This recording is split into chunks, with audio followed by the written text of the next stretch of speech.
Today, we're talking about what happened in that Illinois matchup, the ups, the down, the pain. We're going to cover it all today, and then we're going to talk about where do we go from here in the final three games. And the Gophers men's hoops opener is tonight. We'll give you a preview coming up next. Hey, you are Locked On Golden Gophers. No matter what we're going to do here, we're just going to keep rowing. Your daily podcast on the Minnesota Golden Gophers. However it turns out, we're just going to keep rowing.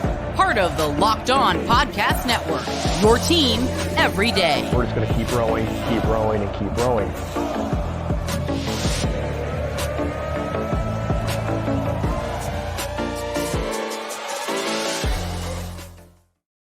You're listening to Locked On Golden Gophers, part of the Locked On Podcast Network, your team every day. My name's Kane Rob, host of the podcast, former collegiate football video coordinator and recruiting assistant, here to talk Golden Gophers with you each and every day of the week, Monday through Friday. We're going to recap what happened in this Illinois game. What went wrong? Who is to blame for this loss that absolutely should have been a win?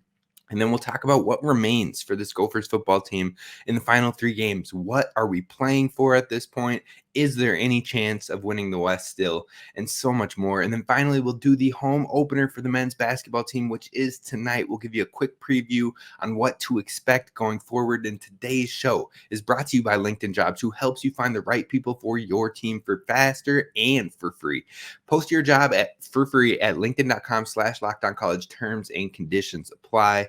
So let's jump in. Be sure to hit subscribe over on YouTube and follow wherever you get the podcast. But this weekend's loss was a painful loss, right when fans were starting to believe again. 26 rushing attempts, 22 passing attempts. It seemed like we were kind of finding balance on offense, at least in the first half. It was right on the money with a 50-50 split, basically, which is what we called prior to the game. But you go over the three phases of the game, special teams, defense, offense, there were lapses. There were moments where it's just like, we forgot how to be the team that has handled these situations before. We forgot the poise that we've been told about over and over and over again by this head coach. But special teams keeps making critical mistakes. A fumble on the opening kick return was demoralizing, and it essentially gave Illinois the ball to start both halves. Now, the Gophers were on defense. They were paying the price over and over and over again on third down, especially in that first half. Illinois started 7 for 7 on third down attempts. The defense could not get off the field, and they were burnt time and time again. They just couldn't get off the field in two of their first two touchdowns. Both of their first two touchdowns came on a third and long in the red zone. Both of those situations, this defense usually holds strong and forces a field goal, but not this weekend. Now, that was all demeaning in itself right away from the jump, but the Gophers were keeping it in gear. The offense was keeping up in the beginning of the game, and the defense started slow. Plain and simple. They were picked apart on the first two Illinois drives, and I was like, man, what is going on with this defense? This looks like the defense of the back half of Northwestern or some of the earlier games, the UNC game, where we were just getting picked apart.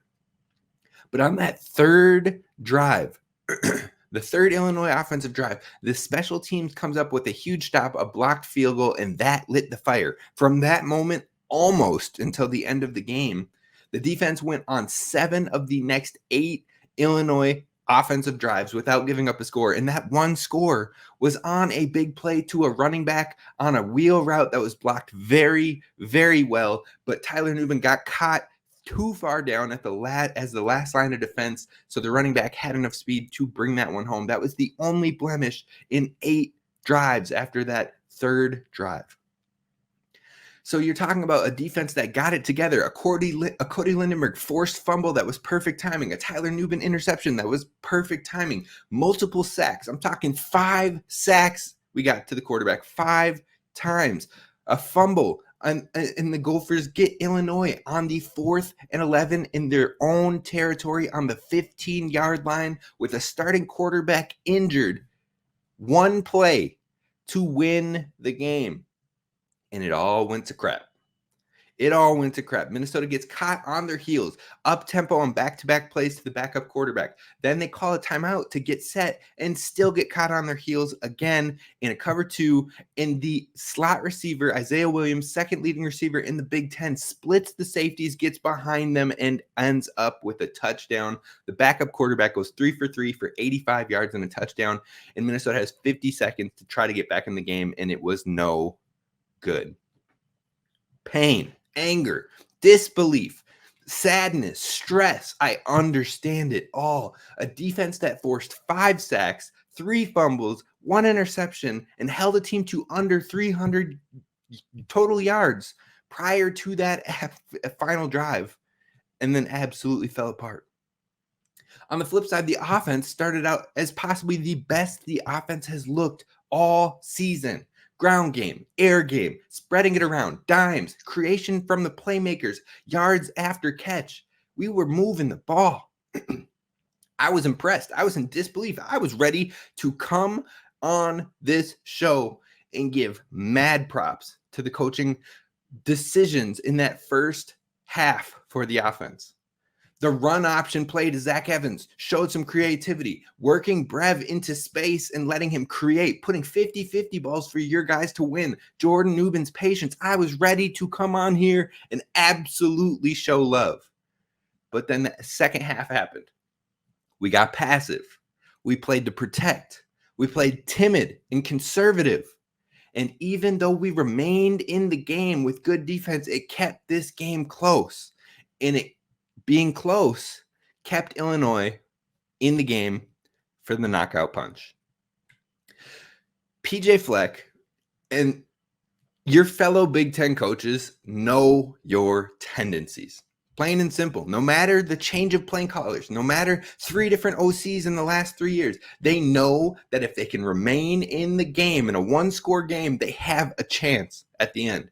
They know that even when losing the turnover battle, if they play to stop the run in the short game, they can probably force 3 and outs and limit the damage. They know as soon as the scoreboard says second half and it's quarter 3, that all they need to do is have the Gophers offensive drives get 1 set of early down behind the sticks. At one point in a drive, we could go 8 plays within the drive, but if we get 1 beginning early down, a first down or second down behind the sticks, a negative run play, keep forcing an incompletion, something to force them behind the sticks, then at one point, they're going to be able to get Minnesota off the field because it becomes a little bit more predictable. We play conservative. Yes, there were plays that Minnesota could have made in this game. The players themselves could have made to make this a victory, like not fumbling on the opening kick return, like not getting excited and gunning the ball on a 3rd and 4 hook route to your tight end, like not dropping a touchdown ball in your hands after a huge forced fumble by your defense and then having to settle for a field goal. And I'm sure there is much more. But this one is on late adjustments by coaching and passive play calling and the complete offensive shift after halftime, because the only offensive drive in the second half where the Gophers got aggressive and they took a shot and they took a chance and they played to win was when they were down.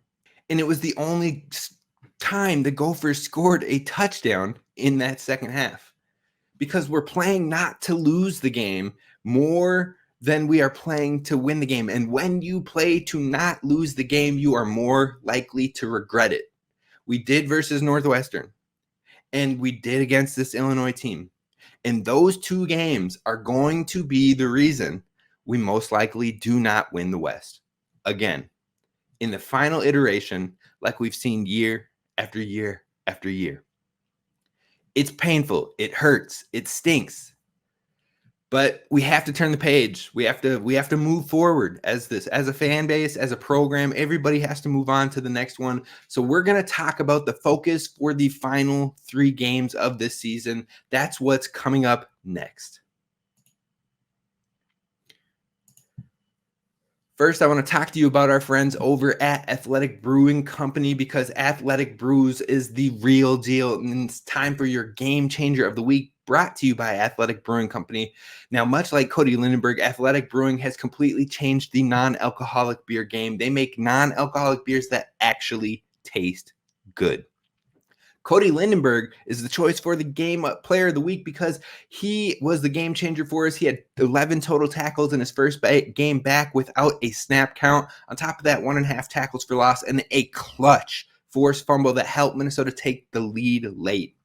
Now, Athletic Brews is the real deal. Like I said, they make their non-alcoholic brews taste absolutely fantastic, but their brews not only taste good, they're award-winning, and they beat out full-strength beers in global competitions.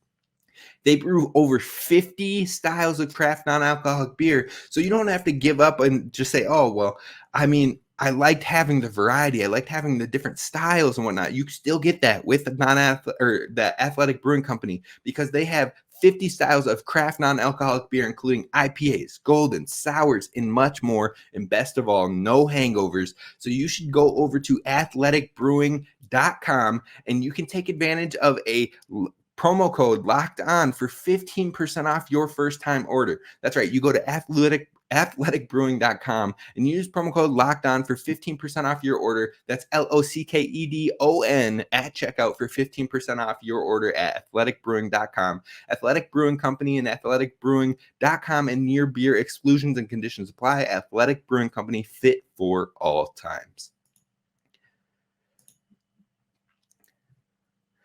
All right, Gophers fans. So there were some positives in this thing. Like I said, the first half of this game, we saw maybe the best this offense has been with fluidity, with balance, with creativity. And the defense held strong for 3/4 maybe of this game. But how do we move forward? What do we need to look forward to in these final 3 games? Because at this point, Minnesota is likely not winning the Big Ten West without some massive help. In order for the Gophers to get back into this thing, if they win out and Iowa loses 1 game, then you're back in this thing. But that means you have to beat Ohio State. And a lot of people aren't giving the Gophers credit enough to beat Ohio State. So if you take that as a loss, you have to win the other 2 games, and Iowa has to lose 2 straight games, or not 2 straight, but 2 games of their final 3 games. So you have to win 2 of your final 3. Iowa has to lose 2 of their final 3. It's a big ask for a team that's only lost 2 games on the year. Now, yes, their offense has struggled, but still, they find a way to get it done. And their schedule isn't something that's crazy by any stretch because they've got Nebraska, which they could lose, Rutgers, which they could lose, and Illinois, who just showed and came out and beat us. So there is a chance Iowa could lose some of these games, but it is going to be tough because Iowa knows what they do best to win a ball game, and they find a way to get it done. Now, they didn't against the Gophers this year, and you know what? That's the first time in 7 years that they haven't been able to figure it out. Usually, Iowa gets it done. So it's going to be hard to count 2 of the last 3 games as losses for them. So at this point, Minnesota has to take it on a game-by-game basis because clearly we can't look past anybody. We can't count anything as an assumed win because we can go out there and beat a team handily like Michigan State, or you can go out there and beat Iowa, who looks like they could walk away with the West, and then you go and you drop a game to Illinois, which looks like you had in control. You go and drop a game to Northwestern where you're up 21 in the 4th quarter. You cannot count any game as an auto win for this Minnesota team. You can't. As much as I would love to, we have to go into Purdue and we have to get the win. You can't just say, yeah, Purdue is a game we should win. It is, but it's not a guaranteed victory. So the Gophers have to focus on the thing on a game-by-game basis. And with that, we need to see improvements, regardless of if we're only playing for a bowl game at this point. If we only need 1 more win to get in bowl contention and we see where we go, regardless of that happening, the coaching staff needs to show change. They need to show progress. They need to quit talking about changing their best and actually practice what they preach, because there is 0 reason that this team should be drastically different offensively from half 1 to half 2, but it happens every single game. If the Gophers have a lead, we are playing protective, we are playing passive, we are playing conservative. That mindset, that always passive and conservative mindset when Minnesota has a lead in that second half, if PJ Fleck and co can't undo that stubbornness, it will ultimately be their downfall in their tenure with Minnesota. It's not hard to say at this point, because it's okay. It's okay to keep your foot on the gas. It's okay to put up a lot of points. It is okay to be aggressive offensively and push the ball even with a lead.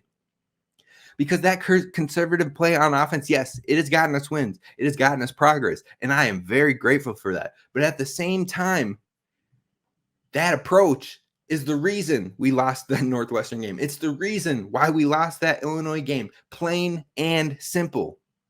Now, that's, again, not to say that the players couldn't have made some simple plays in those games to still ice them away and win them, because we've seen firsthand that they can and they could have done that. But it is the passive mentality which allows conference teams to play us close, to hang around, and to create heartbreak. We have to quit playing scared and play to win. If we don't be risk averse, you can't be risk averse. You have to keep the rhythm going. You have to keep your players getting comfortable and making plays. Let your players thrive rather than be reserved and protect. Because it's not fun for the fans, but more importantly, it's not doing the winning of the divisions and the conferences. And that is what was stated of what we have as our goals, right? We've seen the uptick in wins, and we're all grateful for that. But we want to see wins of divisions and conferences, and we've been on the verge. But it seems like that is the ceiling of that approach. On the verge, close, but not close enough. So prove that you can change. Prove it for the rest of the season. There's nothing to lose now as it already sits. The season basically is already lost, so go be aggressive. Go prove you can do it, because you're going to need to do it next year when Washington and Oregon and UCLA and USC all join and we no longer have divisions and the games get harder. You're going to have to be aggressive. You're going to have to get rid of protecting the lead. Get rid of being passive, being conservative. You got to get it going. So as we look to these final 3 games, you've got Purdue on the road. You should be able to win that game, but you have to go take it. Use this loss as fire. Go put up 35 points. Show you can do that on offense. Show you can play balanced across the run and the pass game and light up the scoreboard. Prove to fans and other programs that the offense can be for real, and it's not just, oh, we can get 20 points and we'll be in it. Then you got to go to Ohio State, and you got to try to hang in there. You got to, and if you don't keep up with that team, if you don't try to keep putting the foot on the gas, keep trying to put points up, not play conservative there, you are going to lose that game like we lost the Michigan game. 52-10, 38-14. That is what a score will look like if we don't go out there and get aggressive. And then finally, Wisconsin. And I'm going to tell you, I don't care if Wisconsin lost to Indiana. I don't care if Wisconsin has had struggles. If Wisconsin could have lost to Illinois and all these other things, Wisconsin is going to play their best game of the season against Minnesota at Huntington Bank Stadium for the final week, because they are ticked. They are rabid. They are pissed that they don't have the axe for back-to-back years. And they're going to come with everything they've got to get it. Braylon Allen, I bet you he'll push to be healthy for that Minnesota game to make sure that axe comes home, because he doesn't want his tenure as a Wisconsin Badger to never have had the axe. Braden Locke might play his best game of the season with how our pass defense just chooses to collapse at certain points. We have to get it going.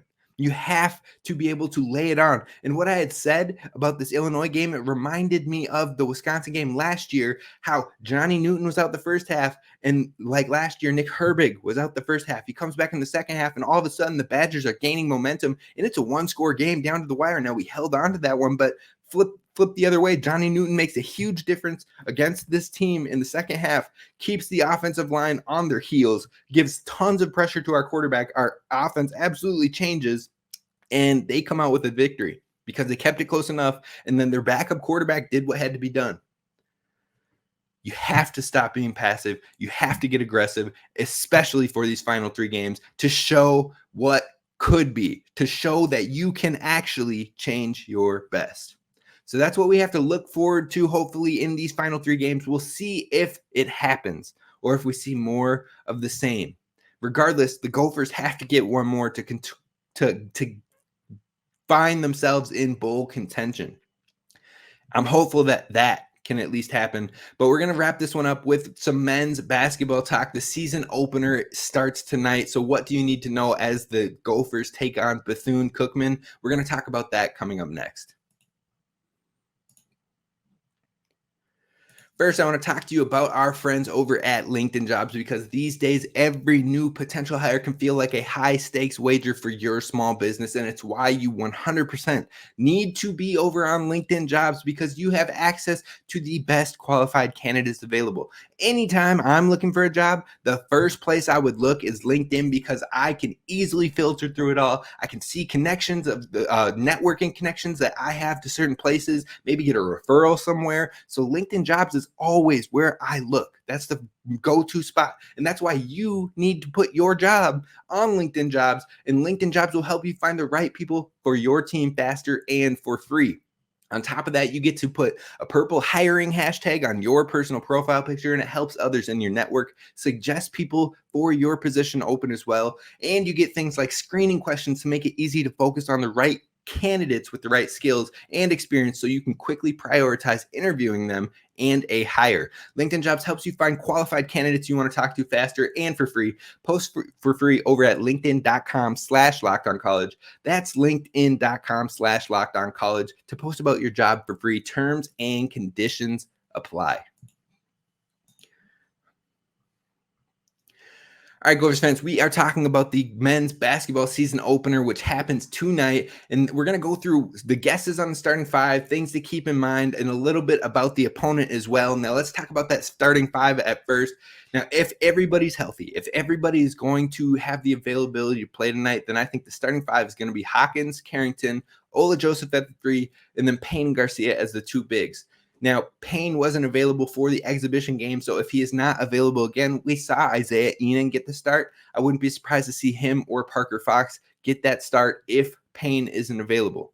Then when you move into the things to keep in mind for this Gophers basketball team, the first thing for this first game of the season is that minutes, rotations, and player combinations will likely still be up in the air, be experimental until December. So we're probably going to be feeling some things out still. There might be some combinations that we saw in the exhibition game that carry over. There might be some completely new lineups that we start to see, because they're trying to figure out what works best with this specific group. Now, the biggest question for me is, who are the key scorers on a nightly basis aside from Dawson Garcia? Now, in the exhibition, Elijah Hawkins looked really nice. He looked like he was confident. He was shooting the ball. I think he was 4 of 6 from deep. He could enter that conversation. Joshua Joseph led the team in scoring in that game, but again, it was more athleticism against a team that maybe just really wasn't built to keep up with a guy like Joshua Joseph, a D3 versus a D1. So we'll see how that looks on a nightly basis against better opponents. But those are two guys to definitely keep in mind in that area. I think Mike Mitchell Jr. will find some scoring spurts nights as well. But can this team shoot better from deep this season? They shot 38% in that exhibition game from three, which is an improvement because last year they were absolutely terrible in that category. So will the confidence and the consistency continue to be better in that department? If so, hopefully this Gophers team can win a few more games than what we've seen the last two seasons. Now, on top of that, you talk about the threes, but can they knock down their free throws? Because please, Lord Almighty, let Minnesota be better in that department, because they're free. They're free. And we should shoot better than 50% from the free throw line. Hopefully they're shooting closer to that 70% at the free throw line and keeping themselves in the ball game. But the thing to keep in mind, aside from the three-point shooting, aside from the free throws, is the pace that this offense plays with and how they swing the ball and how they keep the movement going. That is what this offense wants to be. So hopefully as they get into the Division I play as well, that they continue that movement. They don't abandon that movement. They keep it heavy or a higher pace, and they keep the movement swinging from left to right, post touches, and keeping it going. Hopefully we see that tonight versus Bethune-Cookman, but also hopefully we see it for the rest of the season. Now, how deep will this rotation go? Now, seeing as this game is a game that Minnesota should hopefully find a way to get a comfortable lead, I would expect Ben to go deep on the bench on this one. He mentioned he would love to get the younger guys playing in these earlier games and getting it feel for it and everything, but I would expect minutes for Cam Christie if he is healthy. He was out with an illness in the exhibition game, and Caden Betts, but it might be somewhat limited, and he'll likely warm them up into minutes. So right now, I'd say the core 8 in rotation is Hawkins, Carrington, Ola Joseph, Payne, Garcia, and then your next 3 would be Mike Mitchell, Parker Fox, and Isaiah Enon. But Cam Christie and Caden Betts may eventually work their way higher up into this rotation as they get comfortable. But from what I've heard about him, I would not be surprised if Cam Christie could play himself into a big role before we even get to Big Ten play in January. I think he is a threat as a scorer. He has a great mid-range game. He has a great pull-up, and I think that can be a weapon for this Gophers team. So if he starts to find confidence, if he starts to find consistency in finding that bucket, I think he's going to find more and more minutes and a bigger role on this team. Now, the Gophers, like I said, are playing Bethune-Cookman Wildcats tonight. Minnesota finished last season as the 222nd team in the net rankings, which is very bad for a Power 5 team. I'm looking for them to take a significant jump in that department. But of the net rankings, this Bethune-Cookman team, again, there's 363 teams in the net rankings. Bethune-Cookman was 349th in those same net rankings. So I think Minnesota has no excuses on not winning, hopefully handily, in this game. Now, Bethune-Cookman was 10-14 in quad 4 wins, whereas Minnesota won all of their quad 4 games last year with a similar level of opponent. They were 5-0 in that category. So this game needs to be a tune-up, a warm-up of sorts, and a confidence builder for the Gophers. This team, Bethune-Cookman, only has 2 freshmen, but they have a lot of sophomores on this roster and a few seniors sprinkled in there. So honestly, 2 or 3 players on this team have some size to them, but outside of that, it will see if Minnesota can use size to its advantage, especially when it comes to the strength department, and put this one away quickly and handily, or will they let this team hang around? That will be a first glimpse of what this Gophers team could be on the 2023-24 season. Hopefully, it's one that puts this thing away pretty early. Now, sophomore guard Jer'zhan Harmon is their best player for Bethune-Cookman. He was their leading scorer last year as a freshman with 13.7 points per game, 40% shooting from field goals, and 33% from 3. He also led the team in turnovers. He had 96 turnovers on the season and had more turnovers than assists. So the Gophers should be able to hopefully put him in positions to turn the ball over and get it going on the other end. I would anticipate you see a lot of Braden Carrington on Jer'zhan Harmon, on him defensively, especially with him having that challenge of wanting to be one of the best players defensively in the Big Ten and being able to guard the Terrence Shannons and the Boo Buies of the world. Well, if he wants to do that, I'm sure he'll want to take on this mission against Jer'zhan Harmon as well. And possibly maybe you'll even see some Josh Ola Joseph to give him fits with his length defensively. Now, my biggest question for this game is will Payne be a go for this opener? And if so, who on Bethune-Cookman can handle him defensively? They've got a 7-foot center, 260 pounds in Elijah Hulsui. And they've also got a 6'9", 230 center in James Henderson Jr. I'm not sure how fluid those players are when it comes to defensiveness. So maybe they could physically hang with Pharrell Payne. I'm not sure on that one. But if they can, do they also have the fluidness to defend a guy like Dawson Garcia? One of those 2 players should be a mismatch in this game, and we'll likely see them take over in the scoring department. But Minnesota should win this game with no questions, and we will do a quick review of the game on tomorrow's show, though I will be missing the home opener tonight for a tradition with my wife to see the Celtics in person. I will record the game and dive into the details for y'all for sure tomorrow, and we'll dive into it and see what we learn on game 1 for Minnesota Golden Gophers boys basketball team. That's going to do it for us on today's show. Hit subscribe so you don't miss any of this content moving forward. If you ever have any questions, drop them in the comments below on YouTube so we can answer them on a future mailbag and all that stuff. Row the boat, Sky, you might go Gophers, and don't forget to subscribe.